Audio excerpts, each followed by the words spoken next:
Hey guys, so welcome to Trading with Dan. So today we are going to look at support and resistance. So what is support and resistance in trading? So support is a level where there is a higher probability of a downwards moving trend reversing and going back up.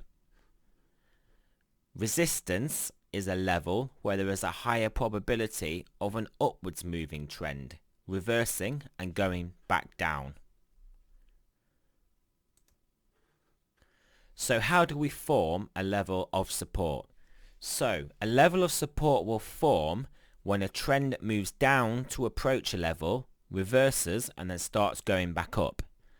So when price stops going back up, reverses and goes back down and starts to approach that same level it reversed at last time, that level will be considered a level of support, and there is a higher probability that downwards trend can reverse from that level again.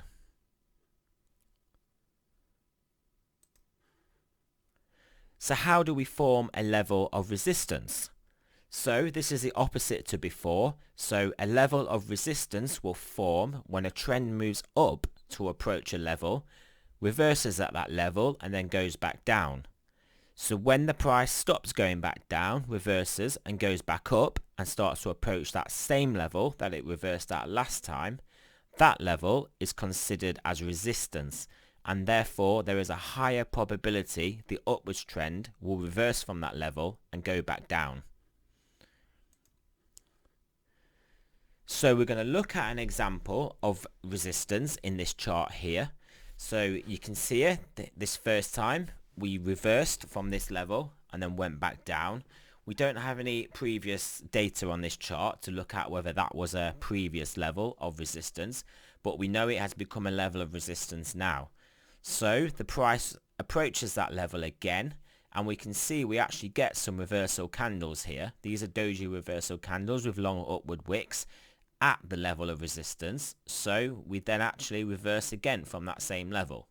So we then come down quite a bit. We then reverse with a tweezer bottom. We start to go back up again. And then for a third time, we actually get rejected at that same level of resistance and sell off again. So as you can see, this is a clear defined level of resistance. So let's look at a level of support. So in this occasion, Bitcoin comes all the way down to this level here. We then get a wick. We then start to go back up again. And then we have a level of support formed just here. So price goes up and then reverses, comes back down again, approaches our level of support, and then you can see we have a long downwards wick and then we start to go back up again. So we can see that level acted as a level of support.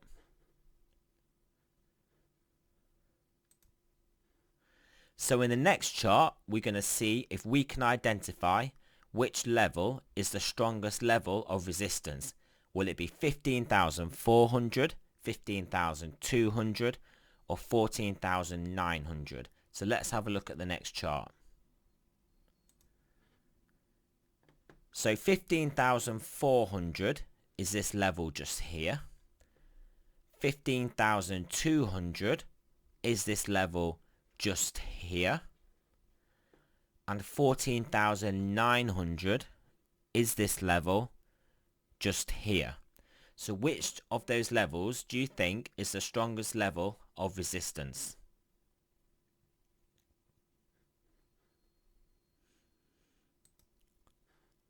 So yep, hopefully you got it right. It was the first one, 15,400. So you can see here 15,200 does offer good resistance, but it was broken on these two occasions, and the level of 15,400 was resistance and was not actually broken at all. So 15,400 is the strongest level of resistance in this chart. So we're now going to look at a chart and see if we can see which is the strongest level of support. Will it be 14,100, 13,300 or 12,800?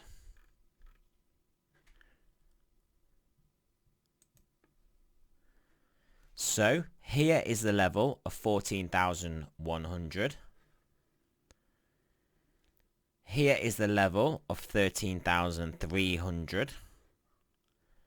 And here is the level of 12,800. So of those three levels, which level do you think is the strongest level of support?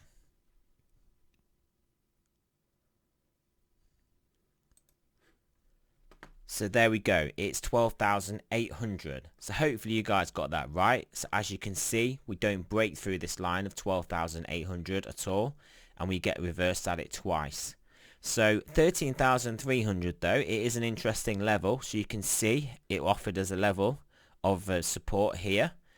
It actually then got broken and then turned into actually a new level of resistance. So often that will happen. Old support will become new resistance.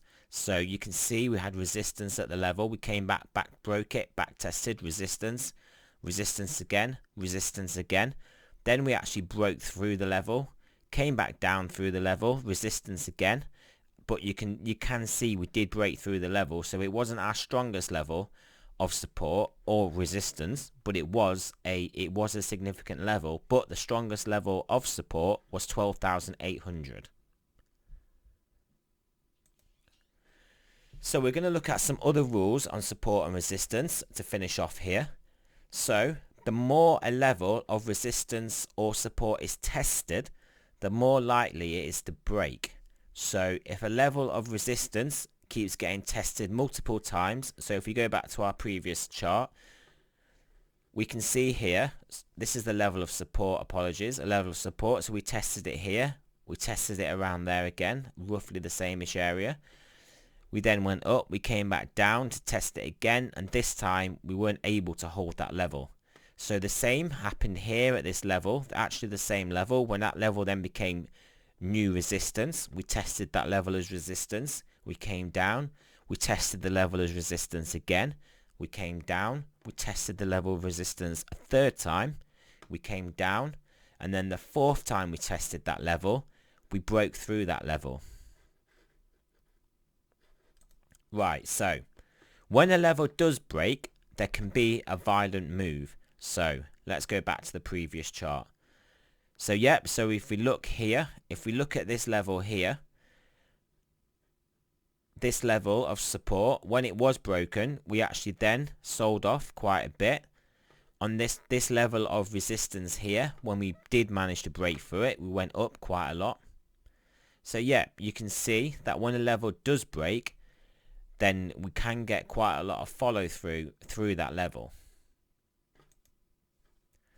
So depending on the liquidity of a market, some markets are more liquid than others, but you can actually get hunts, like stop loss hunts. So people will have orders to stop out of a trade just above a level of resistance or just below a level of support.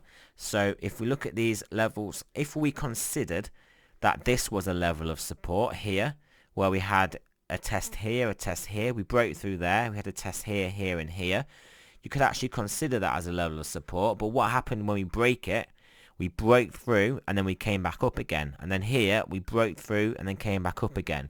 So what that can be in Bitcoin can be illiquid sometimes. So people, big traders, could have sold at that level to trigger the stops that people would have put to buy and then stop out their trade just under that level. So that can cause a big move once you actually break through a level of support or resistance. So a better way of trading these moves could be waiting for the trend change to be confirmed, and that could be a better way of managing your risk rather than just buying the levels of support exactly at the levels of support or selling the levels of resistance exactly at the levels of resistance.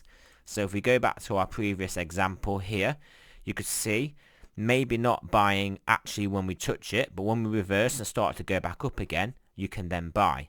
So here, maybe not buy as soon as we touch it, but then when you can see we reverse, start to go back up again, you can then buy, and then the market then goes back up. So that can offer a lower risk trade entry. So that brings us to the end of this support and resistance lecture. So thank you for listening, guys, and I look forward to speaking to you guys on the next one.